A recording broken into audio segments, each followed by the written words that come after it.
अस्सलाम वालेकुम। मैं मोहम्मद आसम शाकर और आप देख रहे हैं मेरा यूट्यूब चैनल।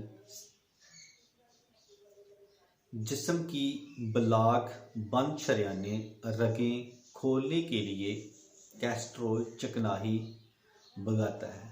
इस नुस्खे को इस्तेमाल करने से इंशाल्लाह आपको बहुत ज़्यादा फ़ायदा मिलेगा। नुस्खा: दालचीनी, काली मिर्च, तेज़पात, चारों मगज़, अखरोट, गिरी, अलसी और मिश्री हर एक 50-50 ग्राम लेकर सबका बारीक पाउडर बना लें। खुराक: 6 ग्राम ता 10 ग्राम सुबह खाली पेट हमरा पानी नीम गर्म लें।